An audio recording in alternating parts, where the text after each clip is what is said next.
مرحبا يا مرحبا زين الشهور. আসসালামু আলাইকুম ওয়া রাহমাতুল্লাহি ওয়া বারাকাতুহু। দূরের এবং কাছের সম্মানিত দর্শক শ্রোতা, প্রীতি এবং শুভেচ্ছা জানিয়ে শুরু করছি পবিত্র লাইলাতুল বারাত উপলক্ষে বিশ্বাস বিল্ডার্স নিবেদিত মধ্য শাবানের পবিত্র রজনী অনুষ্ঠান। আপনাদের সাথে আছি আমি শরীফ বাইজিদ মাহমুদ। দর্শক শ্রোতা, আজকে আমাদের এই অনুষ্ঠানে অতিথি হিসেবে উপস্থিত রয়েছেন প্রখ্যাত আলেমে দ্বীন শাহ ওয়ালিউল্লাহ। আসসালামু আলাইকুম ওয়া রাহমাতুল্লাহি ওয়া বারাকাতুহু। এবং উপস্থিত রয়েছেন আরো একজন বিজ্ঞ আলেমে দ্বীন হাফেজ মাওলানা মোহাম্মদ লুৎফর রহমান। আসসালামু আলাইকুম ওয়া রাহমাতুল্লাহি ওয়া বারাকাতুহু। আর সম্মানিত অতিথিবৃন্দ, আপনাদের অনুষ্ঠানে স্বাগত জানাচ্ছি। দর্শক, আপনারা যারা আমাদেরকে সরাসরি প্রশ্ন করতে চান তারা স্ক্রিনে দেখানো নম্বরে টিভির ভলিউম কমিয়ে অবশ্যই প্রশ্ন করতে পারবেন। মোহতারাম, আপনাদের কাছে আমরা আসছি যে আসলে শবে বরাত আমাদের এই উপমহাদেশে খুব ঘটা করে আমরা উদযাপন করে থাকি। আসলে শুরুতেই যদি আমরা জেনে নেই যে শবে বরাতটা আসলে কি, শাহ ওয়ালিউল্লাহ আপনাকে দিয়ে শুরু করতে। আলহামদুলিল্লাহ ওয়াসসালাতু ওয়াসসালামু আলা রাসূলিল্লাহ ওয়া বা'দ। প্রথম বিষয় হলো সকল দর্শক শ্রোতাকে আমরা জানাতে চাই আল্লাহ সুবহানাহু ওয়া তাআলা তিনি সময়কে ভাগ করেছেন এবং সময়ের মধ্যে করেছেন দিন, করেছেন রাত, করেছেন সপ্তাহ, করেছেন মাস এবং মাসের সমন্বয়ে দিয়েছেন বছর। তো 12 মাসে এক বছর, এটা আল্লাহ সুবহানাহু ওয়া তাআলা নিজেই আকাশ এবং জমিন সৃষ্টির দিন থেকেই নির্ধারণ করেছেন। এবং এই 12 মাসের মধ্যে আল্লাহ তাআলা একটা মাসকে আমাদের জন্য করেছেন মহামহিমান্বিত, যে মাসটাতে নাজিল হয়েছে কোরআন আল কারীম, তার নাম রমাদান মুবারক। এবং ওই মাসটাতে আল্লাহ তাআলা রোজা ফরজ করেছেন এবং ওই মাসটার এত এত রহমত, বরকত, মাগফিরাত, নাজাত যা আমরা সবাই জানি। তো ওই মাসটা যথাযথ উদযাপন নিশ্চিত করার জন্য পূর্ব প্রস্তুতি হিসেবে এর আগের 2টা মাসও রাসূল সাল্লাল্লাহু আলাইহি ওয়াসাল্লাম প্রস্তুতি নিতেন। একটা ছিল রজব আর একটা ছিল শাবান। তো আমরা শাবান মাসে, আর শাবান মাসের 14 তারিখ দিবাগত রাত্র, অর্থাৎ মধ্য শাবানের রাত্রিটা, এটা আমাদের এই সাবকন্টিনেন্টে বলা হয় শবে বরাত। এখন ব্যাপার হলো, আমরা সবাই বিনয়ের সাথে বলতে চাই যে ইসলাম আরবি ভাষায় নাজিল হয়েছে, কোরআন আল কারীম আরবি ভাষায়, এবং মুহাম্মদুর রাসূলুল্লাহ সাল্লাল্লাহু আলাইহি ওয়াসাল্লামের কথা, কাজ, সমর্থন এবং গুণাবলী যা সুন্নাহ তাও আরবিতে, এবং ইসলামের প্রত্যেকটি পরিভাষা আরবিতে। যদিও কোনো কোনো অন্য ভাষায় পরিভাষাও পাওয়া যায়, যেমন দেখুন আমরা বলি নামাজ অথচ আরবিতে সালাত, আমরা বলি রোজা অথচ আরবিতে সাওম। কিন্তু মজার ব্যাপার হলো শবে বরাত এটা ফার্সি ভাষার শব্দ। আরবিতে এটাকে যদি অনুবাদ করা হয় তাহলে সব মানে রাত্রি, রাত্রির আরবি হলো লাইলাতুন, আর বরাত যদি ভাগ্য হয় তাহলে এর আরবি অনুবাদ করলে কাদার, লাইলাতুল কাদার। মানে আমরা যেটাকে শবে বরাত বলি এর আরবি অনুবাদ হলো লাইলাতুল কাদার। এখন প্রশ্ন হলো লাইলাতুল কদর কোনটা? লাইলাতুল কদর হলো রমজান মাসের শেষ 10 দিনের বেজুর যে কোনো একটা রাত্রি। তাই ব্যাপার হলো যে শবে বরাত শব্দটা কোরআন এবং হাদিসের কোথাও নাই। হাদিসে যে শব্দটা রয়েছে তা হলো লাইলাতুন নিসফি মিন শাবান, শাবানের 14 তারিখ দিবাগত রাত্র। তাই আমরা বিনয়ের সাথে সবাইকে অনুরোধ করতে চাই আমরা শব্দটা অ্যামেন্ডমেন্ট করব, শবে বরাত না বলে আমরা বলবো মধ্য শাবানের পবিত্র রজনী। এটা হলো আমাদের প্রথম নামকরণটা। সাথে আমি মাওলানা লুৎফর রহমান আপনার কাছে আসছি। মাওলানা তো উনি বললেন চমৎকার ভাবে। তো আমাদের এখানে দেখা যায় যে নানা রকমের আমরা ঘটা করে লাইলাতুল বারাত, আমরা ছোটকালের কথা মনে আছে যে গোসল করতাম আমরা, আমাদেরকে বলা হতো যে এই রাত্রে গোসল করলে যত ফেরেশতা জন্ম নেবে এবং ফেরেশতা দোয়া করতে থাকে। এই যে বিষয়গুলো, এই আসলে কি নির্ধারিত কোন ইবাদত লাইলাতুল বারাতে আছে কিনা আপনি যদি বলতেন। বিসমিল্লাহি ওয়াসসালাতু ওয়াসসালামু আলা রাসূলিল্লাহ, আম্মা বা'দ। আপনি যথার্থ বলেছেন এবং মহতারামও সঠিক কথা বলেছেন এই নামকরণের ব্যাপারে, এবং ধন্যবাদ যে মিডিয়া জগতে মধ্য শাবানের পবিত্র রজনী এটা আমার কাছে আজ প্রথম নামকরণটা উনি রেখেছেন, মানে হাদিস সম্মত, হাদিস অনুযায়ী এটা যে আমরা শুরু করেছি, আশা করি এভাবেই কন্টিনিউ সব মিডিয়া এভাবেই হবে ইনশাআল্লাহ। আচ্ছা, আপনি যে প্রশ্নটি করেছেন এটা সঠিক একটি প্রশ্ন, যে আমরা ছোটবেলায় কেন এখনো অনেক মানুষ এই বিভ্রান্তের জালে তারা আবদ্ধ, যে এই রাত্রে আমরা সারা রাত জেগে শুধু ইবাদতবন্দি করব, গোসল করব, তারপরে নানান ধরনের বেশ কিছু নিয়মাবলী তারা তৈরি করে নিয়েছে। কোত্থেকে আসছে এটা একটা হাদিস না পাওয়া গেল, এটা অনেক দিন থেকে চলে আসছে। বলা যেতে পারে আমাদের দেশে এটি একটি প্রতিষ্ঠিত বিষয় কয়েক শত বছর বছর। কিন্তু আমরা যে জিনিসটি কোরআন এবং সুন্নায় নেই সেটা মানে সেটাই আমরা প্রতিষ্ঠা করতে চাই। আর আমাদের আজকের এই অনুষ্ঠানের উদ্দেশ্যই হচ্ছে তাই, কোরআন এবং হাদিসে যা আছে তা প্রতিষ্ঠা করতে চাই। সেজন্য কে কি করেছেন, কে বলেছেন গোসল করলে প্রতিটা ফোঁটায় ফোঁটায় গুনাহ মাফ হবে, এ সমস্ত হাদিস যেগুলি যারা বলছে এটা তো নিঃসন্দেহে একটি জাল হাদিস অথবা ভিত্তিহীন হাদিস। আর শাওয়াল ভাই নিশ্চয়ই জানেন রাসূল আকরাম সাল্লাল্লাহু আলাইহি ওয়াসাল্লাম পরিষ্কার করে ঘোষণা করেছেন যে আমি যা বলিনি তা তোমরা বলতে পারবে না, এবং এ ব্যাপারে কঠিন শাস্তির ব্যবস্থা রয়েছে। রাসূলুল্লাহ সাল্লাল্লাহু আলাইহি ওয়াসাল্লামের নামে কোনো অবস্থাতে মানে মিথ্যা অপবাদ বা এভাবে কোনো হাদিস বলা যাবে না। আমাদের সমাজে যে এই দিনটাকে কেন্দ্র করে আমরা যা করে থাকি এটি কিন্তু হাদিস শরীফে আমরা দেখতে পাই না। একজন মানুষ স্বাভাবিকভাবে যদি ইবাদত বন্দেগী করে সেটার একটা ভিন্ন বিষয় রয়েছে। একজন মানুষ যে কোনো রাতে করতে পারে। আমি যে জিনিসটা একটু বলতে চাই যে শাহুল ভাইয়ের সাথেও আমি একটু এ ব্যাপারে পরামর্শের মতন, একজন মানুষ যদি কেউ এই রাত্রে এসে শুধরানোর উদ্দেশ্যে তাওবা ইস্তেগফার নামাজ কালাম, বা সে যদি মনে করে এই রাত থেকে আমি নামাজ আর কাজা করব না বা ভালো পথে চলবো, সেটা কিন্তু একটা দিক থাকতে পারে, সেটা একটা দিক রয়েছে পজিটিভ সাইড। কিন্তু এই দিনই শুধু ইবাদত বন্দেগী করে পরে সে উধাও হয়ে যাবে, ফজরের নামাজ থাকবে না, তারপরে জোহরের নামাজ থাকবে না, আর না বছরে একটি দিনকে নির্ধারিত করে ইবাদত বন্দেগী করার বিধান অন্তত ইসলামের মধ্যে নেই। মানে ব্যাপারটা এরকম দাঁড়ায় যে আমি এই দিনে সব করে কামাই টামাই করে আমার আমল নামা ঠিক করে ফেললাম, আমি বাকিটা বছরে দিয়ে চলবে, বিষয়টা কি এরকম কিনা? মৌলানার সাথে আমি যুক্ত করে বলছি কেন কেমনটা করি, কারণ হলো এই বিশ্বাসটা সাধারণ মানুষ গ্রহণ করে ফেলেছে যে এটা হলো ভাগ্য রজনী এবং এই রাত্রিতে বাজেট হয়, এবং এই রাত্রেই যদি আমার বাজেট আমি নিয়ে নিতে পারি তাহলে তো উপকার পার হয়ে গেলাম, আর দরকার কি, বুঝতে পেরেছেন? তাই কেবল ওই রাত্রিটাই ইবাদত করে নিজের বাজেটটা পূর্ণ গ্রহণ করে নিতে চায়। কিন্তু বিষয়টা হলো আমরা যে মেসেজটা জাতির কাছে দিতে চাই তা হলো সহজ বাংলায় এটাকে এইভাবে উদাহরণ দিয়ে বলা যায়, মধ্য শাবানের পবিত্র রজনীটা এটা হলো বোনাসের মতো। সহজ বাংলা আমরা বুঝি যে ব্যক্তি চাকরিতে জয়েন করেছে এবং তার সার্ভিস কনফার্ম হয়েছে সেই কেবল বোনাস পায়। জি। কিন্তু যে চাকরিতে জয়েন করেনি অথবা যার চাকরিটা কনফার্ম হয়নি, স্থায়ীকরণ হয়নি, আইনের ভিতরে পড়েনি, সে তো বোনাস দাবি করতে পারে না।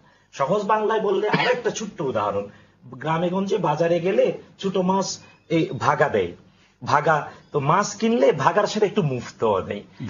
যদি কেউ বলে আমি মাছটা নেব না, আমার মুফতটা দিয়ে দাও, তাহলে অবস্থাটা কি হবে? অযৌক্তিক দাবি হবে। এটা এই জন্য বলতে চাই মধ্য শাবানের পবিত্র রজনীটা সারা বছর যারা ইবাদত করে তাদের জন্য এই রাত্রিটা সৌভাগ্যের। এই রাত্রিতে ইবাদত করবে, আল্লাহ অবশ্যই অনেক কিছু দিতে পারেন, কিন্তু এটাকে সৌভাগ্য রজনী মনে করা, এটা বল কন্টিনিউ যারা করেছে তাদের জন্য বোনাস হতে পারে। এই যে এই দিক থেকে এটা হলো তাদের জন্য। এটা তো দেখুন আমাদের নামকরণই কিন্তু পবিত্র রজনী, আমরা কিন্তু শুধু রজনী, শুধু পবিত্র, আমরা মধ্য শাবানের রজনী লেখিনি, পবিত্র রজনী। পবিত্র রজনী মানে এখানে কিছু গুরুত্ব রয়েছে। এবং মৌলানার সাথে আমি বলি, এবং আমাদের দেশে প্রথমেই বিশ্বাসের কারণে মনে করে মানুষ কেবল একদিন করব আর দরকার নাই। না, আমরা বলতে চাই এটা অপরাধ, এটা ইসলামের সাথে সাংঘর্ষিক। ধারাবাহিকভাবে নিজের ঈমান, নিজের আমল, নিজের আখলাক কন্টিনিউ করব, তাইলে এই রাত্রেও আলাদা কিছু বোনাস পাওয়ার সম্ভাবনা রয়েছে। কারণ এই রাত্রির ফজিলতের ব্যাপারে অনেকগুলো হাদিস রয়েছে, তবে এর মধ্যে মুহাদ্দিসিন কেরাম 3টি হাদিসের ব্যাপারে, এর মধ্যে একটি হাদিস বিশুদ্ধ বলে সবাই প্রায় একমত। তা রাসূল সাল্লাল্লাহু আলাইহি ওয়াসাল্লাম বলেছেন আল্লাহ তাআলা এই রাত্রিতে, শেষ রাত্রিতে নামেন দুনিয়ার আকাশে এবং ক্ষমা করে দেন সবাইকে, তবে কেবলমাত্র মুশরিক এবং কেবলমাত্র হিংসুক ছাড়া, হিংসুক এবং মুশরিক ছাড়া সবাইকে ক্ষমা করে দেন। আমাদের আসছে একজন দর্শক লাইনে আছেন। দর্শক আসসালামু আলাইকুম ওয়া রাহমাতুল্লাহ, পরিচয় দিয়ে প্রশ্ন করুন।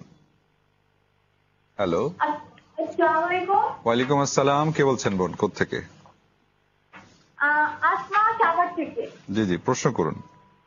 আমার প্রশ্ন হচ্ছে শবে বরাতের 12 রাকাত নামাজ কিভাবে পড়ে? আচ্ছা, শবে বরাতের 12 রাকাত নামাজ কিভাবে করে?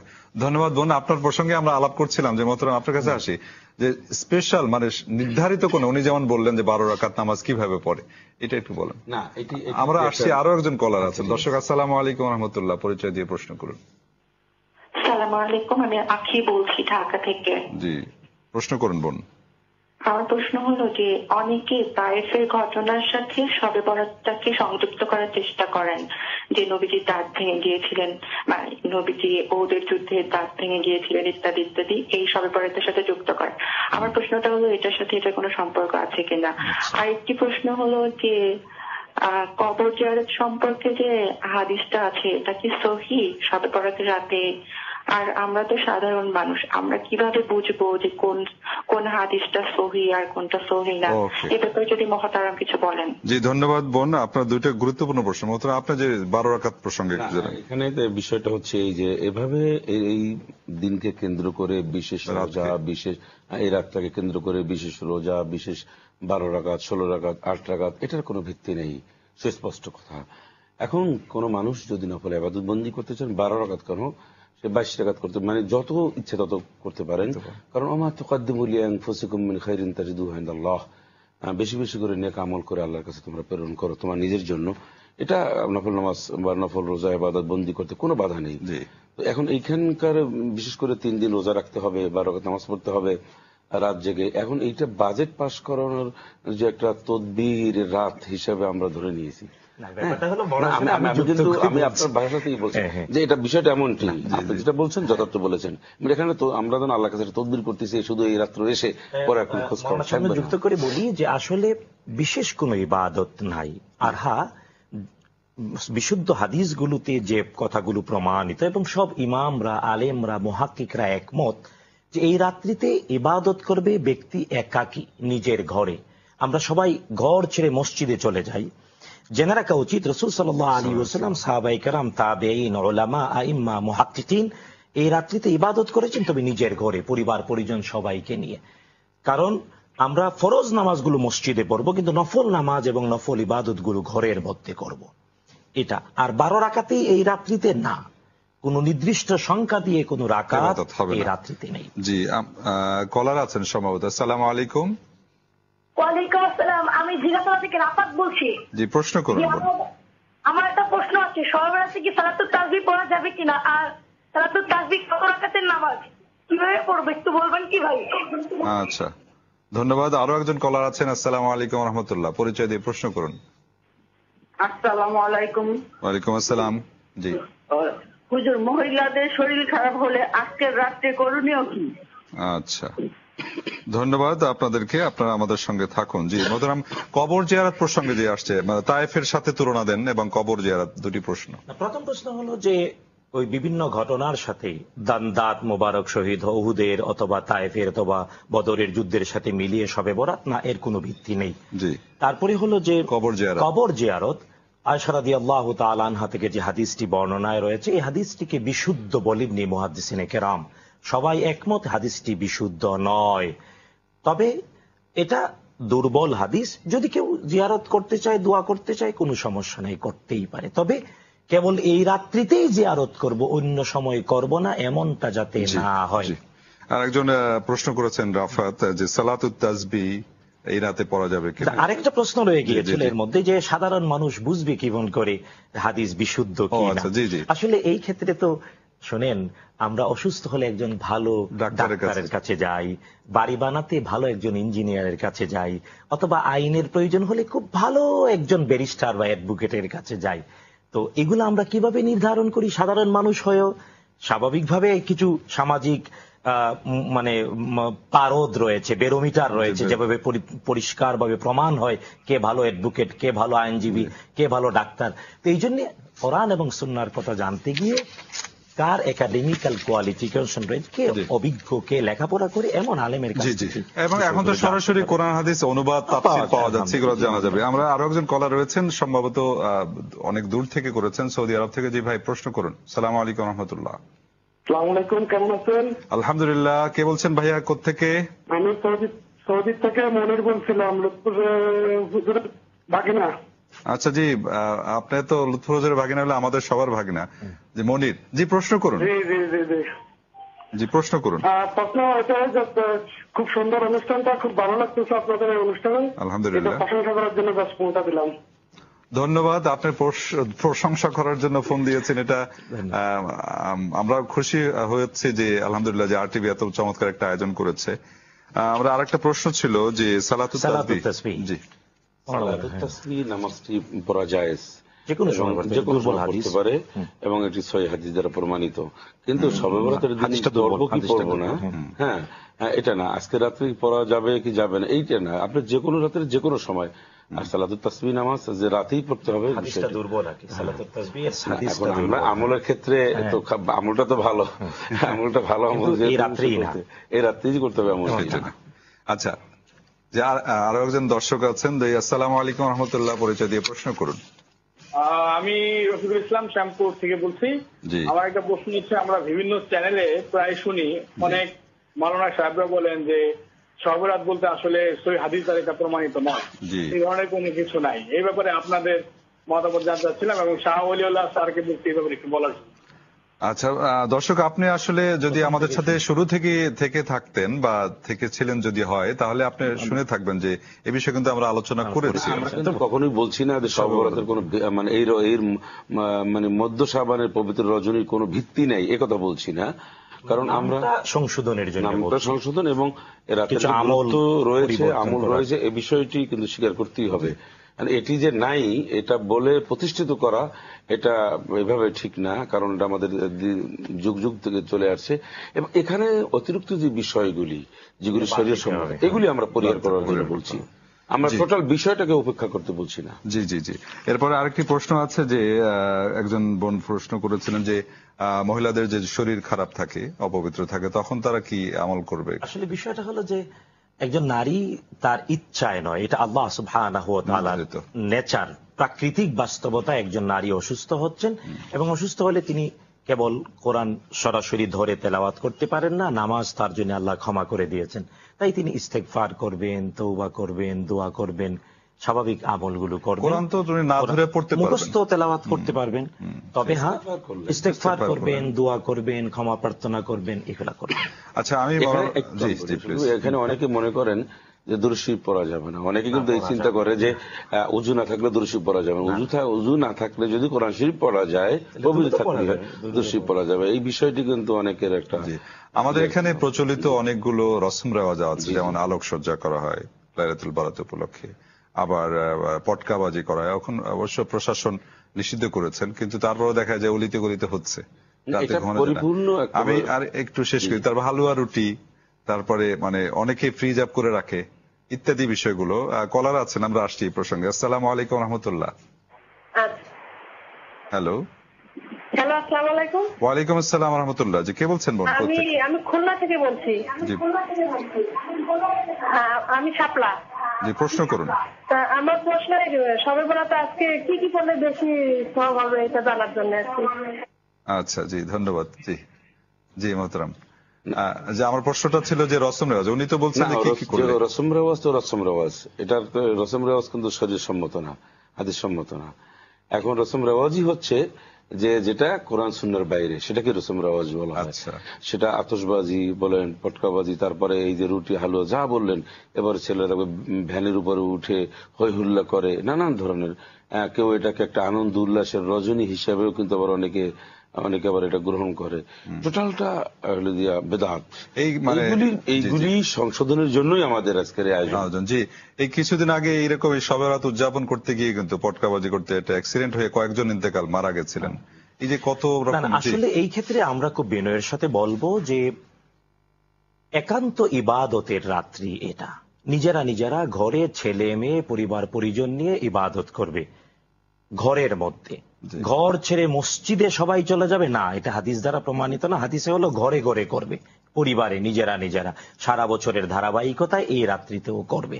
আর আতশবাজি এটা শরীয়ত কেন? একজন সাধারণ সেন্স যার আছে, যে পাগল নয়, তাকেও প্রশ্ন করলে বলবে এটার সাথে ধর্মের তো সম্পর্কই নাই, বরং সুস্থ বিবেকেরও সম্পর্ক নাই আতশবাজির সাথে। তারপরে আলোকসজ্জা কিসের জন্য? আলোকসজ্জা হ্যাঁ, মানুষ কখনো কোনো আনন্দ উৎসবের জন্য করতেই পারে। শবে বরাত কি আনন্দের জন্য? শবে বরাত বরং যদি সত্যি এটাকে লাইলাতুন নিসফি মিন শাবান, মধ্য শাবানের পবিত্র রজনী ইবাদতের জন্যই উদযাপন করে, তাইলে মানুষ বেদনাগ্রস্ত থাকবে, আল্লাহর কাছে ক্ষমা প্রার্থনা করবে। কারণ আল্লাহ তাআলা ক্ষমা যাদের করেছেন তাদের মধ্যে আমি আছি কিনা তো কনফার্ম নাই। বরং রাসূল সাল্লাল্লাহু আলাইহি ওয়াসাল্লামের 10 জন সাহাবী প্রত্যক্ষভাবে জান্নাতের সুসংবাদ পেয়েছিলেন। তারাও, এর মধ্যে উসমান রাদিয়াল্লাহু তাআলা আনহু, তিনি কাঁদতেন। তাকে তার সঙ্গী সাথীরা প্রশ্ন করেছেন, আপনি তো প্রত্যক্ষ জান্নাতের সুসংবাদ প্রাপ্ত ব্যক্তি, আপনি কাঁদেন কেন? তিনি বলেছেন, দেখো, যেদিন আমার জন্য রাসূল সাল্লাল্লাহু আলাইহি ওয়াসাল্লামের পক্ষে আল্লাহ তাআলা থেকে রাসূল সাল্লাল্লাহু আলাইহি ওয়াসাল্লামের পক্ষে আল্লাহ তাআলার পক্ষ থেকে রাসূলের মাধ্যমে আমি জান্নাতের সুসংবাদ পেয়েছেন, ওই দিন পর্যন্ত হয়তো জান্নাতি বলে আমার আমল ছিল। এরপরে তো এখন আর ওহী নাই, রসুল তো বেঁচে নাই, আমি যে আসি তা তো আর জানি না, তাই কাঁদি যাতে আল্লাহ সত্যি আমাকে ক্ষমাপ্রাপ্তদের মধ্যে শামিল করে। এই জন্য প্রত্যেকটা ঈমানদারদের তো উচিত ওই দিন বেশি আবেগ নিয়ে, ভালোবাসা নিয়ে আল্লাহ তাআলাকে ইবাদত, আতশবাজি আর এই আলোকসজ্জা তো মুসলমান করতেই পারে না। তারপরে দেখুন হালুয়া রুটি, আপনি একজন মিসকিনকে, অসহায়কে খাওয়াবেন, সারা বছর খাওয়াবেন, কেবল ওই রাত্রিতে?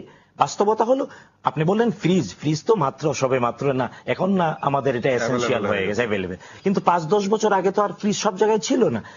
নারীরা, মেয়েরা, ছেলেরা, বাচ্চারা রুটি আর হালুয়া করতে করতে শেষ, ফরজ নামাজ পর্যন্ত নাই, এখনো তাই হচ্ছে। এগুলা ইসলাম শিক্ষা দেয়নি। হালুয়া, তারপরে দেখেন দল বেঁধে কবর জিয়ারত। জি জি, কলার আছেন। আসসালামু আলাইকুম ওয়া রাহমাতুল্লাহ, পরিচয় দিয়ে প্রশ্ন করুন। জি, আমি বাগেরহাট থেকে মুরাদ বলছিলাম। জি জি, প্রশ্ন করুন ভাই। জি, প্রশ্নটা হচ্ছে কি, আমার আম্মা মারা গেছে হচ্ছে 5 জুলাই, ইংরেজি তারিখ। তো সেদিন ছিল হচ্ছে আবার শবে বরাত। তো আমি ওই দিন, ওই তারিখটা হচ্ছে আমি আপনার কিন্তু এতিম মিসকিনদের ডাকে খাওয়াই, আচ্ছা, আলেমদের ডাকি, আমার যেটা ভালো লাগে, কিছু দান সৎকার করি। তো এখন আমি কোন দিন পালন করবো এই দিনটা, যে আরবি মাস নাকি ইংরেজি মাসটা মার জন্য? এমনি 12 মাসই তো মার জন্য কিছু করি। আচ্ছা আচ্ছা, জি জি, ধন্যবাদ। জি, আরো একজন দর্শক আছেন। আসসালামু আলাইকুম ওয়া রাহমাতুল্লাহ, পরিচয় দিয়ে প্রশ্ন করুন ভাই। কে বলছেন? আমি লিংকন বলছি, চাঁদপুর মতলব থেকে। জি, লিংকন ভাই, প্রশ্ন করুন। আমার প্রশ্নটা হচ্ছে, আমরা যে বিতের নামাজ পড়ি, এটা তো আপনার মাগরিবের 3 রাকাত ফরজের মতো পড়ি, এটা কি সব ঠিক নাকি অন্য কোনো নিয়ম আছে? আপনি একটু কাইন্ডলি বলবেন। জি জি জি, ধন্যবাদ। আমরা আপনার প্রশ্নটা পেয়েছি। মোহতারাম মুরাদ প্রশ্ন করেছেন যে ওনার মা ইন্তেকাল করেছেন 5 জুলাই, একসাথে দুইটা মিলিয়ে করেন শবে বরাত। এখন কি আরবি হলো যে আমরা খুব বিনয়ের সাথে তাকে বলবো, তিনি নিজেই আবার প্রশ্নের শেষের দিকে বলেছেন সারা বছরই করেন। আসলে সারা বছরই করবেন, মৃত্যুর দিনটাতে করা এটা কেবল বিশেষ একটা ধর্ম, বিশেষ ধর্ম, আমাদের প্রতিবেশী ধর্ম, যেমন হিন্দু ধর্মের ধর্ম বিশ্বাস, এটা তারা বলে কেবল মৃত্যুর দিনে অথবা 10 দিনে অথবা 40 দিনে। তাই এদের সাথে সাদৃশ্য এমন কোন কাজ আমরা করব না। তাই সব ফকিরা ব্যাপারে একমত, মৃত্যুর দিবসে মা বাবার জন্য কিছু না, সারা বছর করতে হবে। এবং আপনি বাচ্চা মা খাওয়াবেন, এতিম মিসকিনকে সারা বছর খাওয়াবেন, একবার ওই দিবসটাতে করবেন, এটা ইসলাম অনুমোদন করে না।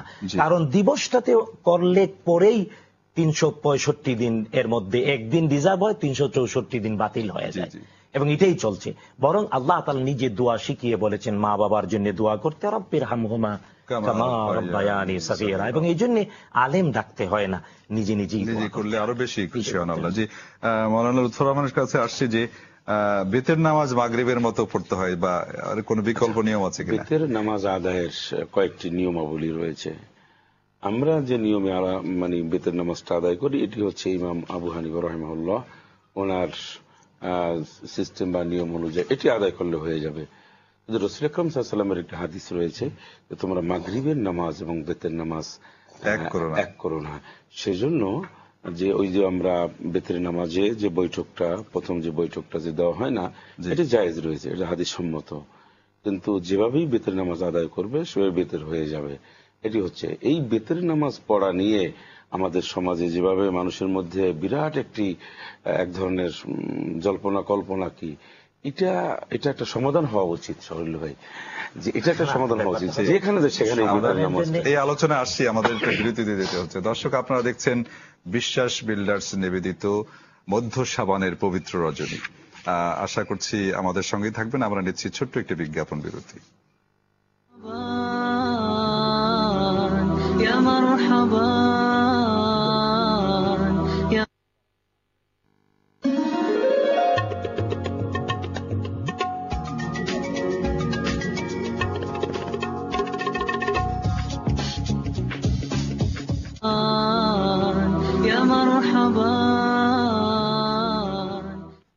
আসসালামু আলাইকুম রহমতুল্লাহ। দর্শক বিরতির পর ফিরে এলাম বিশ্বাস বিল্ডার্স নিবেদিত মধ্য শাবানের পবিত্র রজনী অনুষ্ঠানে। মোহতারাম, আমরা দর্শকদের প্রশ্নে ছিলাম। শাপলা একজন দর্শক ফোন করেছেন যে বিশেষ কি কি ইবাদত করতে পারেন, আবার ঘুরে ঘুরে সেটা আসছে। জি মাওলানা লুৎফর রহমান। না, বিশেষ ইবাদত কি, ইবাদত বন্দি করতে হবে এই রজনীতে, শুধু তা না, যে কোনো রজনীতে। সেটি হচ্ছে কোরআন তেলাওয়াত করতে পারেন, তাহাজ্জুদ পড়তে পারেন, তাহাজ্জুদ নামাজ পড়তে পারেন, জিকির আজগার করতে পারেন, তওবা ইস্তিগফার করতে পারেন, দরুদ শরীফ পড়তে পারেন, নামাজ পড়তে পারেন, মৃত ব্যক্তিদের জন্য দোয়া করতে পারেন। সবচেয়ে বড় কাজ হচ্ছে যে উনি আল্লাহ পাকের কাছে এই মর্মে দোয়া করা যায়, আল্লাহ তাআলা তুমি আমাকে মাফ করে দাও, তোমার সন্তুষ্টি আমি যেন অর্জন করতে পারি, এবং গোটা মুসলিম উম্মার জন্য দোয়া করা, জীবিত এবং মৃত সকলের জন্য দোয়া করা একজন মুমিনের দায়িত্ব। এই কাজগুলি কিন্তু উনি করলেই ইনশাআল্লাহ হবে। কোরআন চর্চা করতে পারেন, তাফসীর পড়তে পারেন, হাদিস পড়তে পারেন। সবচেয়ে এগুলি একটা বড় ধরনের সুযোগ, যেহেতু এই রাত্রে আমরা বিভিন্ন সময় নামাজ পড়ার একটু সুযোগ পাই, ইস্তেগফার করারও সুযোগ পাই, কিন্তু এই রাত্রিতে যেহেতু আমরা মানসিকভাবে একটু প্রিপেয়ার্ড যে কিছু ইবাদত বন্দি করবো, তো বড় ইবাদত বন্দি এটাও যে কোরআনের ব্যাখ্যা অনুবাদ করা, হাদিস পড়া, সরাসরি পাওয়ার হাউসের সাথে সম্পৃক্ত, এটা একটা বড় ধরনের ইবাদত। তো একই সাথে ইবাদত বন্দি হলো আর জ্ঞান অর্জন। অর্থাৎ আপনি মূল কথা যেটা বলতে চাচ্ছেন যে আমরা যেন সরাসরি কোরআন এবং হাদিস থেকে যে নির্যাস সেটা আছে, যা আছে সরাসরি ওখান থেকে নেই। আমরা কে কি বললো এটার চেয়ে আমাকে তো আল্লাহ আকল দিয়েছেন। আল্লাহ বলছেন আফালা তাআকিলুন, আফালা তাতাফাক্কারুন, তুমি চিন্তা করবে না। এই যে আল্লাহ যে প্রশ্নটা করেছেন, আমাদের মনে হয় ওই দিকে ঘুরে আসা উচিত সবসময়। কেন আমরা ঘুরে আসতে সুবিধা হচ্ছে এই যে তাহলে আমার মধ্যে অনেক অস্পষ্ট বিষয়গুলি স্পষ্ট হয়ে যাবে। কোরআনের সাথে যুক্ত করে আমি একটা বিষয় সবার দৃষ্টি আকর্ষণ করে বলতে চাই। লাইলাতুন নিসফ মিন শাবান, মধ্য শাবানের এই পবিত্র রজনীর সাথে সম্পৃক্ত যে তিনটি হাদিসের কথা প্রথম বলছিলাম। আমরা একটা হাদিস বলেছিলাম যে রাসূল সাল্লাল্লাহু আলাইহি ওয়াসাল্লাম ইরশাদ করেছেন, আল্লাহ তাআলা শেষ রাতে দুনিয়ার আকাশে নেমে আসেন, ক্ষমা করে দেন সবাইকে, কেবল মুশরিক, আল্লাহর সাথে অংশীবাদ স্থাপন করে ব্যক্তি এবং যে হিংসুক তাকে ক্ষমা করেন। এটা একটা বর্ণনা। আরেকটি বর্ণনা এসেছে, আল্লাহ তাআলা ক্ষমা করেন সবাইকে, ব্যতিক্রম ক্ষমা করেন না মুশরিক, যে শিরক করে আল্লাহর সাথে অংশীবাদ স্থাপন করে তাকে, আর যে মানুষকে হত্যা করে থাকে। এটা হলো দ্বিতীয় বর্ণনা। তৃতীয় আরেকটি বর্ণনা হলো যে আল্লাহ তাআলা ক্ষমা করেন, তবে ক্ষমা করেন না মুশরিককে এবং ক্ষমা করেন না বেবিচারীকে। তার মানে তিনটি বর্ণনাতেই একটি পয়েন্ট সব জায়গায় আছে, তা হলো শিরক। তার মানে আল্লাহ সুবহানাহু ওয়া তাআলার সাথে অংশীবাদ স্থাপন করা। দুর্ভাগ্যজনক বাস্তবতা। এইখানে আসবো, দর্শক আছেন। দর্শক আসসালামু আলাইকুম রাহমাতুল্লাহ। হ্যালো, আসসালামু আলাইকুম। ওয়ালাইকুম আসসালাম রাহমাতুল্লাহ। আব্দুর রাশেদ বলছিলাম।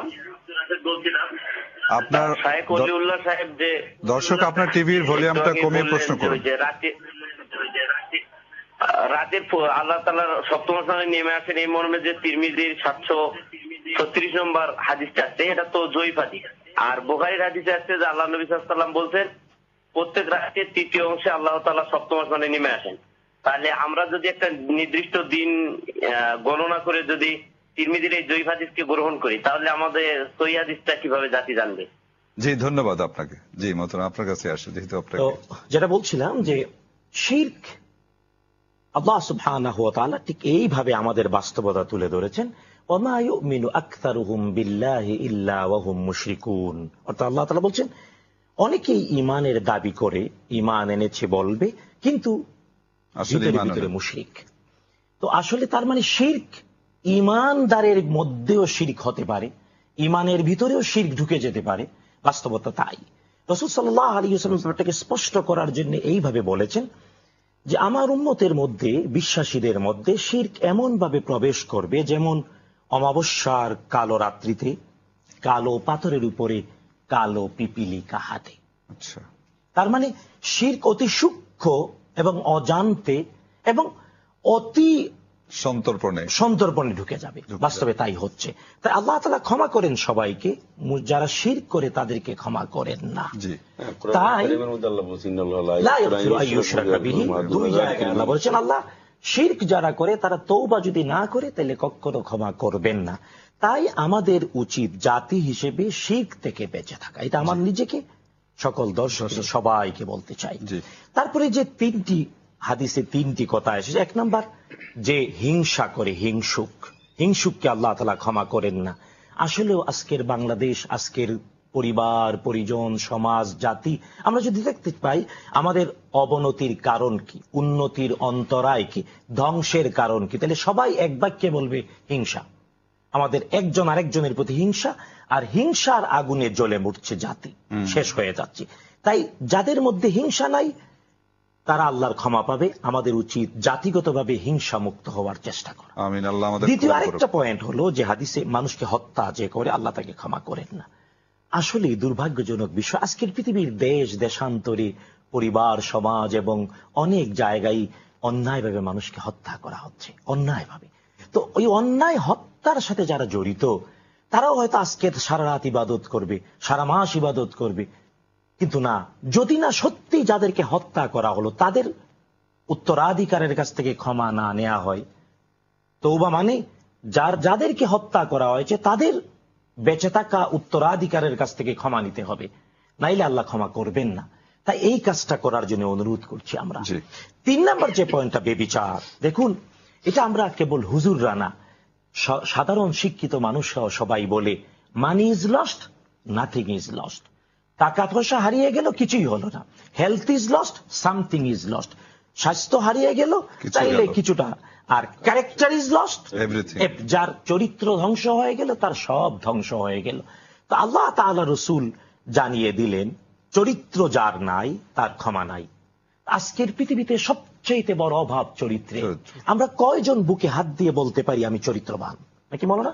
এটা আমরা প্রত্যেক দর্শক শ্রোতাকে বলতে চাই চরিত্র সংরক্ষণের দিকে, আত্মসমালোচনা করি, চরিত্র সংরক্ষণের দিকে। যুবক আর যুবতী, ছেলে আর মেয়ে, তরুণ আর বৃদ্ধ, নর আর নারী, সবাইকে চরিত্রবান হওয়া চাই। তো এটা আমাদের আবেদন। আর এই যে বন্ধু প্রশ্ন করলো, আসলে আমরা বিনয়ের সাথে বলতে আমাদের সবগুলো কথা শুনতে হবে। আর আমরাও তো হাদিস পড়ালেখা করে বলছি। তো হ্যাঁ, হাদিসে রাসূল সাল্লাল্লাহু আলাইহি আল্লাহ তাআলা প্রতি রাত্রিতেই দুনিয়ার আকাশে নেমে আসেন, প্রত্যেক রাত্রিতেই। আমরা ওই প্রসঙ্গে যাইনি, আমরা বলছি। সুতরাং মানে সবগুলো হাদিসেরই সমন্বয় আমরা দিচ্ছি। আমরা কোনো এক পার্শ্ব অবলম্বন করব না, আমরা আমানত রক্ষা করব। তাই কেবল লাইলাতুন নিসফি মিন শাবানের 14 তারিখ দিবাগত রাত্রিতেই আল্লাহ তাআলা দুনিয়ার আকাশে নামেন না, প্রত্যেক রাত্রিতে। উনি যে জয়ীব বললেন এই হাদিসটাকে, উনি যে হাদিস, ওইটা দীর্ঘ আরেকটা হাদিস আমরা বলেছি।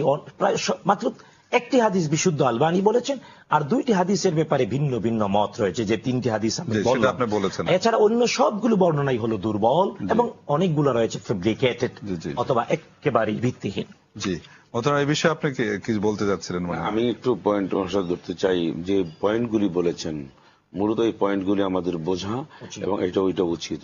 শাবান, শবে বরাত, মধ্য শাবানের পবিত্র রজনীর চেয়েও আমার দৃষ্টিতে এই যে পয়েন্টগুলি, শিরকের কথা বলেছেন, শিরক করবেন, ওয়া মান ইউশরিক বিল্লাহি ফাকাদ হারামাল্লাহু আলাইহিল জান্নাহ, যে শিরক করবে তার জন্য জান্নাত হারাম, নিষিদ্ধ। যে মানুষ হত্যা করবে, ওয়া মান ইয়াকতুল মুমিনা মুতাআম্মিদান ফাজাযাউ জাহান্নাম খালিদান ফিহা, সে জাহান্নাম, চিরস্থায়ী জাহান্নামে যাবে। যে ইচ্ছা করে মানুষকে হত্যা, জিনা ব্যভিচার যে করবে, রাসূল আকরাম কোরআন শরীফের মধ্যে বলা হয়েছে, এ তো বিধানের কথা, যে আয-যানিয়াতু ওয়াজ-যানি ফাজলিদু কুল্লা ওয়াহিদিন মিনহুম মিআতা জালদা। এটি যদি প্রেক্ষাপট ভিন্ন, কিন্তু জিনা ব্যভিচার সমাজকে ধ্বংস করে দেয়, সমাজের মধ্যে হানাহানি, মারামারি এবং সমাজে অশান্তি সৃষ্টির যতগুলি কারণ, এর মধ্যে একটি হচ্ছে বড় কারণ এটি। অতএব আমরা এই শবে বরাত নিয়ে ঘাটাঘাটি না করে, আমার মনে হয় শিরক মুক্ত, মানে যদি আমরা ঈমান রাখতে পারি, তারপর আমাদের জীবনে এই যে হত্যা, রাহাজানি যেটাকে বোঝায়, একজন মানুষের সাথে কেউ হত্যা করে, শুধু হত্যা না, হত্যার সাথে ন্যূনতম সংশ্লিষ্ট যদি কেউ থাকে, এবং হত্যা এই বিশ্লেষণ থেকে শুরু করে যে কেউ যদি কেউ অপরাধ করে, সেই অপরাধের জন্য কিয়ামতের দিন কঠিনভাবে জবাবদিহি করতে হবে। সুতরাং এই যে জেনা, ব্যভিচার, হত্যা, তারপরে মানুষের সাথে মানুষকে মানে হ্যারাসমেন্ট করা বা অপদস্থ করা, সবগুলি হচ্ছে। আমি মিলিয়ে বলতে চাই। কলার আছে। আসসালামু আলাইকুম রাহমাতুল্লাহ, পরিচয় দিয়ে প্রশ্ন করুন দর্শক। হ্যালো, আসসালামু আলাইকুম। ওয়ালাইকুম আসসালাম। আমি একটু জানতে চাচ্ছিলাম, আমি একজন শিক্ষিকা, যে আমার ছেলের বাবা তার কোনো ভরণ পোষণের টাকা দেয় না, তার বয়স 9, হ্যাঁ, এবং তার সম্পর্কে কোনো খোঁজ খবরও নেয় না।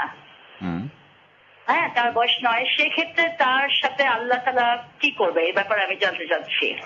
বুঝতে পেরেছেন প্রশ্নটা? হ্যাঁ, ধন্যবাদ। জি, আমি মৌলানার সাথে মিলিয়ে যে কথাটা বলতে চাচ্ছিলাম, এই লাইলাতুন নিসফি মিন শাবানের ব্যাপারে অনেক আলোচনা, পর্যালোচনা, পক্ষ বিপক্ষ, এক্সট্রিম সবকিছু রয়েছে, কিন্তু মুহাক্কিক উলামারা সবাই একমত হয়ে একটা কথা বলেছেন। তা হলো, আমরা যে 3টি হাদিসের কথা বললাম এবং একটি হাদিস বিশুদ্ধ, এই সবগুলোকে একত্রিত করে ফুকাহাদের বক্তব্য হলো, যদি কোনো ব্যক্তি শিরক থেকে মুক্ত থাকতে পারে এবং হিংসা মুক্ত জীবন যাপন করতে পারে, তার হৃদয়টা হিংসা মুক্ত, শিরক মুক্ত, এবং সে কাউকে হত্যার সাথে জড়িত নয়, অথবা সে বেবিচার করে না, তাইলে স্বাভাবিকভাবে সে মাগরিবের নামাজ পড়ল, এশার নামাজ পড়ল, ঘুমিয়ে পড়ল, ফজরের নামাজ পড়ল, এই লাইলাতুন নিসফি মিন শাবানের যত বরকত তার জন্য হবে, কোনো সন্দেহ নাই, কোনো সন্দেহ নাই। এটা হলো মুদ্রা কথা। এখন যে প্রশ্নটা এখন দর্শক করলেন, আসলে সন্তান জন্মের পরে বাবারই দায়িত্ব তার ভরণ পোষণ, লালন পালন, এটা ফরজ দায়িত্ব, ফরজ, এটা ওয়াজিব নয়, মুস্তাহাব নয়, নফল নয়, সুন্নত নয়। যে পিতা এই দায়িত্বটা পালন করবে না, উচিত সমাজ তাকে দায় করা। সমাজ, কারণ আমরা সামাজিক জীব, মানুষ সামাজিক জীব, তাই সমাজবদ্ধ আমাদের ব্যবস্থাপনা, সমাজ তাকে দায় করবে। সমাজের হয়তো পরিবার, না হয় আত্মীয় স্বজন, না হয় হয়তো আইন আদালত, এটাও সমাজের। আর যদি সমাজ বেমালুম ভুলে যায়, সমাজ তাকে কোনো দায় নেয় না, তাহলে জেনে রাখা উচিত আল্লাহর আদালতে তার বিচার হবে, কোনো সন্দেহ নেই। সেই ক্ষেত্রে যদি উনি স্ত্রী হিসাবে কি করতে পারে? স্ত্রী হিসাবে তার স্ত্রী হিসাবে ওনার রাইট রয়েছে। শাহরিয়ার বললেন যে সামাজিক ভাবে এটাকে তাকে জবাবদিহিতার আওতায় আনা, এবং যদি সেটা সেটা এবং আইনের আশ্রয় নেওয়ার তো ওনার একটা অধিকার রয়েছে, 9 বছর যেহেতু, তো সেহেতু এটার দিকে উনি আগাতে পারেন। আর উনি যদি মনে করেন না, বিষয়টি আমি আল্লাহর উপরে ছেড়ে দিলাম, তাহলে সেটাই হয়ে গেল। কারণ আমার মনে হয় সবকিছুর আগে নিজেরা সমঝোতা আসার জন্য প্রাণান্তকর একটা প্রচেষ্টা চালানো। এখন একটা জিনিস, সেটা আমরা কিন্তু এই জিনিসটা টোটাল ব্যাকগ্রাউন্ড আমরা জানি না। উনি 9 বছর হয়েছে, উনি কোনো টাকা পয়সা দিল কি দিল না, বা কোন কারণে কিভাবে লিগ্যাল ইলিগ্যালি, অনেক বিষয়ের পরামর্শ দিচ্ছি। দর্শক, আপনি নিশ্চয়ই জিনিসটা খেয়াল করেছেন, বোন শিক্ষিকা যিনি, আপনি অবশ্যই বিস্তারিত নিয়ে স্থানীয় কোনো মুহাক্কিক আলেমের সাথে পরামর্শ করতে পারেন। দর্শক রয়েছেন লাইনে। আসসালামু আলাইকুম, পরিচয় দিয়ে প্রশ্ন করুন। আমি বন্ধ থেকে বলছিলাম, এমরুল ভুইয়া, বন্ধ নারায়ণগঞ্জ। আচ্ছা জি, প্রশ্ন করুন। প্রশ্ন হচ্ছে যে শবে বরাত যে আমরা উদযাপন পালন করি, জি, এই সবের মহামাত্র বেশি না লাইলাতুল কদরের মহামাত্র বেশি? জি, মাওলানা ওলিউল্লাহ সাহেব। আসলে আমরা তো বলেছি একবার অনুষ্ঠানের সূচনায়, শবে বরাত ফার্সি ভাষার শব্দ, এটার বাংলা ভাগ্য রজনী, আরবি করলে লাইলাতুল কদর, এবং ব্যাপকভাবে শবে বরাতের যত ফজিলত বলা হয় সবগুলোই রমজানের শেষ দশকের যে কোনো বেজর রাত্র লাইলাতুল কদরের গুলাই বলা হয়। আরেকটা পয়েন্ট হলো, আমাদের দেশে অনেকে প্রতিষ্ঠিত করতে চান এই বলে যে সূরাতুদ দুখানের আয়াত, মানে ইন্না আনজালনাহু ফি লাইলাতিন মুবারাকাতিন ইন্না কুন্না মুনজিরিন ফিহা ইউফরাকু কুল্লু আমরিন হাকিম, অর্থাৎ কোরআন নাজিল হয়েছে এই রাত্রিতে এবং এর মধ্যে সকল প্রজ্ঞাময় বিষয়াবলীকে আল্লাহ তাআলা সমাধান করে দেন। এই রাত্রটা শবে বরাত হিসাবে বলা হয়, আসলে না। কোরআন ইউফাসসিরু বা'দুহু বা'দা, কোরআন নিজেই নিজের ব্যাখ্যা করেছে। কারণ এখানে আনজালনাহু শব্দটা বলা হয়েছে, এবং যারা মাদ্রাসায় পড়েছে তারা বুঝবে, আরবি গ্রামারে বারবের ফর্মে বাবে ইফাল থেকে, এটা হল আনজালা ইউনজিলু আল ইনজাল, তার মানে একত্রে নাজিল হওয়া। আর নাজ্জালা ইউনাজ্জিলু তানজিল, এর মানে হলো ধীরে ধীরে আস্তে আস্তে হওয়া। এখন একসাথে অনেকে এটা মিলাতে চান এই বলে যে লৌহে মাহফুজ থেকে এট এ টাইম একসাথে নাজিল হয়েছে লাইলাতুন নিসফি মিন শাবানে, বা আমাদের বাংলাদেশের শবে বরাতের রাত্রিতে, আর ধীরে ধীরে নাজিল হওয়া শুরু হয়েছে লাইলাতুল কদরে।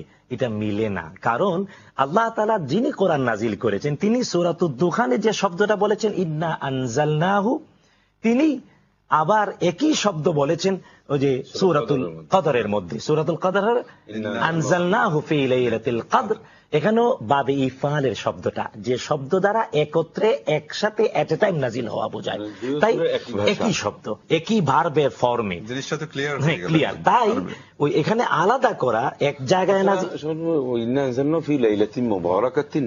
এর ব্যাখ্যা কিন্তু প্রসিদ্ধ কোন মুফাসসির কিরাম অথবা তারা কিন্তু কেউ এটার ব্যাপারে সবরাতের ব্যাপারে কিন্তু না, এই যে ইকরামার বর্ণনা দিয়ে মানে মুফাসসির কুল শিরোমণি আব্দুল আব্বাস রাদিয়াল্লাহু তাআলা একান্ত সহকারী ছিলেন। ইকরামা তার বর্ণনা দিয়ে, তার বরাত দিয়ে একটা বর্ণনা রয়েছে, কিন্তু এই বর্ণনাটা যেহেতু কোরআন নিজেই ব্যাখ্যা করেছে কোনটা লাইলাতুল কদর, লাইলাতুল কদর কোনটা আল্লাহ নিজেই বলেছেন শাহরু রমাদান আল্লাযী উনজিলা ফীহিল কোরআন। সব জায়গায় কিন্তু একই ভার্বের ফর্মে বা ইফালের শব্দ। তার মানে আল্লাহ বললেন কোরআন আমি নাজিল করেছি রমজানে, শাহরু রমাদান আল্লাযী উনজিলা ফীহিল কোরআন। তাই এটা শাবান মাসে হতে পারে না, রমজান মাসেই। তাই লাইলাতুল কদরের মর্যাদাই অনেক অনেক অনেক বেশি। লাইলাতুল কদরটা সৌভাগ্য রজনী। আর আমাদের বাংলাদেশের যার উপরে সূরাতুল কদর নাজিল হয়েছে এবং কোরআনের অনেকগুলো আয়াতের বর্ণনা রয়েছে, আর আমাদের যে শবে বরাত, এটা হাদিসের নাম হলো লাইলাতুন নিসফি মিন শাবান, এবং এটা হলো বুনাস ধারাবাহিক ইবাদতকারীদের জন্য। জি, তাহলে কি আমরা একটা জিনিস ধরে নিতে পারি, যেহেতু ইসলামের যত শরী বিধানগুলো আসছে সব আরবি, কোরআন থেকে আসছে, আরবি ভাষার মাধ্যমে লাইলাতুল কদর, লাইলাতুল বরাতটা যেহেতু আমাদের উপমহাদেশে ইসলাম এসছে পারস্য হয়ে, মেবি এইভাবে কি এইভাবে কি কালচারালি আমাদের সমাজে প্রতিষ্ঠিত হয়েছে, যেমন নামাজের মতন।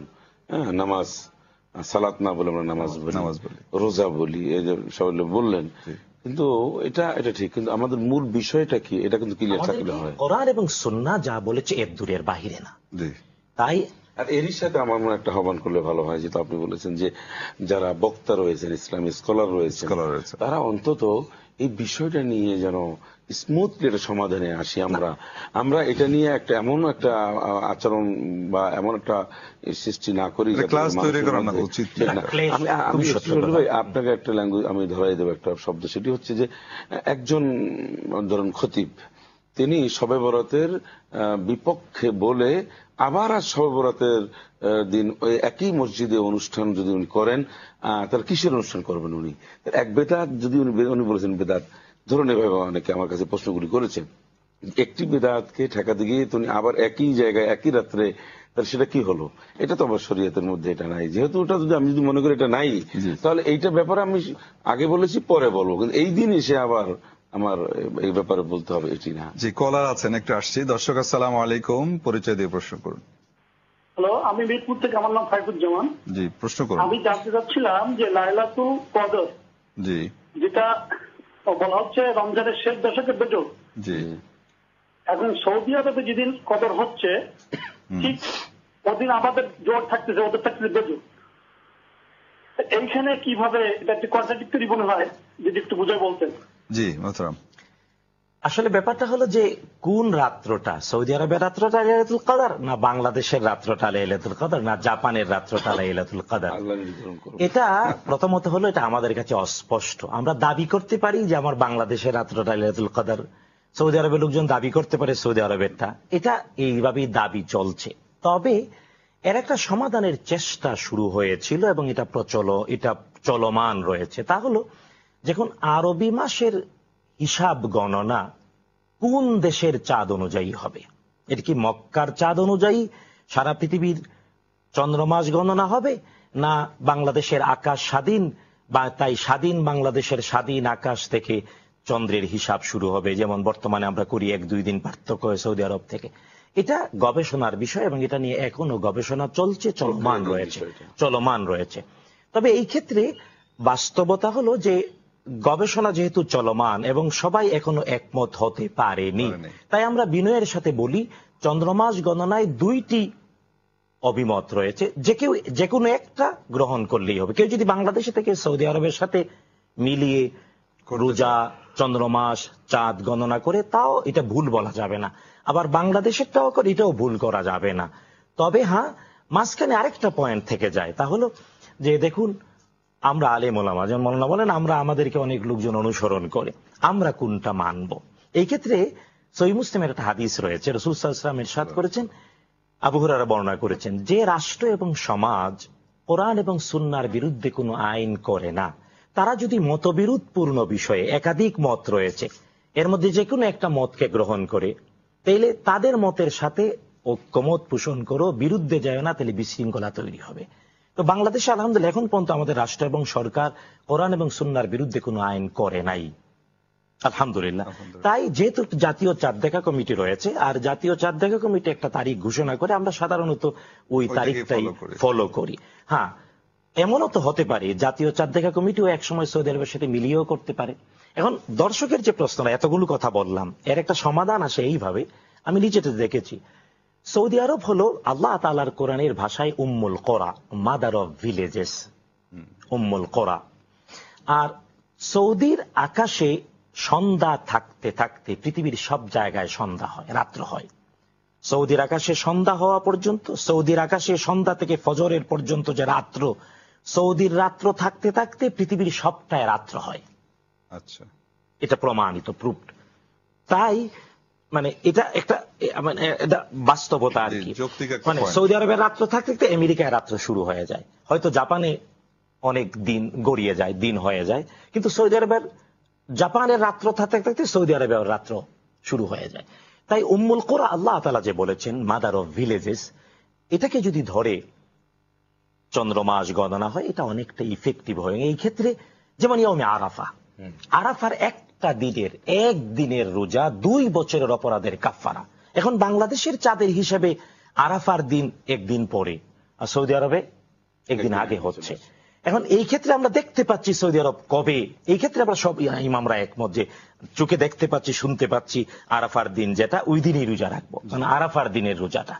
তো মূলত এটা একটা গবেষণা এবং চলমান প্রক্রিয়া। আমরা আশা করছি ইনশাআল্লাহ অচিরেই হয়তো এর একটা সমাধান আসবে ইনশাআল্লাহ। মোহতারাম, আমাদের তো আমরা আলহামদুলিল্লাহ অনেক আলোচনা করলাম। তো একটা জিনিস দাঁড়ালো যে মোদ্দা কথা আমরা আসতে পারি যে আমাদেরকে কে কি করেছে এটা না করে আমাদেরকে কোরআন এবং হাদিসের কাছে চলে আসতে হবে। আমরা ওই একজনের উপর ডিপেন্ডেবল না হয়ে আমরা যেন সরাসরি কোরআন হাদিস অধ্যয়ন করতে শিখি। আমরা যে মেসেজটা আপনাকে বিনয়ের সাথে আমরা সকল দর্শক শ্রোতাকে বলতে চাই, দেখুন আমরা মানব আর দানব পৃথিবীতে সৃষ্টির উদ্দেশ্যই হলো আল্লাহর ভাষায় ওমা খালাকতুল জিন্না ওয়াল ইনসা ইল্লা লিয়াবুদুন। মানব আর দানবকে আল্লাহ সৃষ্টি করেছেন কোনো কারণ না, একটা কারণ যে আমরা আল্লাহর ইবাদত করব। আর আল্লাহর ইবাদত মানেই হলো সহজ বাংলায় আল্লাহর আদেশ পালন, নিষেধ থেকে বেঁচে থাকা। এটা কেবল বছরের একদিন না, এক মুহূর্ত না, এক রাত না, এটা জীবনের প্রতিটা মুহূর্ত, প্রত্যেকটা দিন এবং রাত। তাই যারা অতীতে ইবাদত বন্দিগি করি নাই, মসজিদে যাই নাই, নামাজ পড়ি নাই, তারা আজকে রাত্র থেকে তওবা করে কন্টিনিউ করব। আর যারা অতীতে করেছি তারাও ধারাবাহিকভাবে করে যাব। আর যারা কেবল মনে করি ভবিষ্যতেও করব না, অতীতেও করি নাই, আজকে একদিন বাজেট নিয়ে যাব, জেনে রাখা উচিত এটা মানে এত সহজ না। তাই আমরা বিনয়ের সাথে অনুরোধ করব, আমরা তওবা করে ইস্তেগফার করে আল্লাহ তাআলার ইবাদত বন্দিগিতে নিজেদেরকে নিবেদিত করব, এবং অবশ্যই একাকী নয়, পরিবার, পরিজন, স্বজন সবাইকে। হাফেজ মাওলানা মোহাম্মদ লুৎফর রহমান, আপনাকে এবং শাহ ওয়ালিউল্লাহ শাহ, আপনাদের দুজনকে অসংখ্য ধন্যবাদ জানাচ্ছি চমৎকার আলোচনা জাতির ইসলামে উপহার দেওয়ার জন্য। দর্শক শ্রোতা, এতক্ষণ আপনারা দেখছিলেন বিশ্বাস বিল্ডার্স নিবেদিত মধ্য শাবানের পবিত্র রজনী অনুষ্ঠান। আমরা চেষ্টা করেছি এই অনুষ্ঠানের মাধ্যমে লাইলাতুল বারাত বা নিসফে মিন শাবান যেটা বলা হচ্ছে তার অন্তর্নিহিত বিষয়টি স্পষ্ট করার জন্য আমরা চেষ্টা করেছি। আমরা আপিল করেছি, সম্মানিত আলোচকদ্বয় বলেছেন যে আসুন আমরা সরাসরি কোরআন এবং হাদিস থেকে নেই, কারোর উপর ডিপেন্ডেবল না হই। আপনারা যে যেখানে আছেন সবাই ভালো থাকুন, এবং আগামী বছরটা, আগামী রমজান যেন আমাদের সবার জন্য কল্যাণ বয়ে আনে।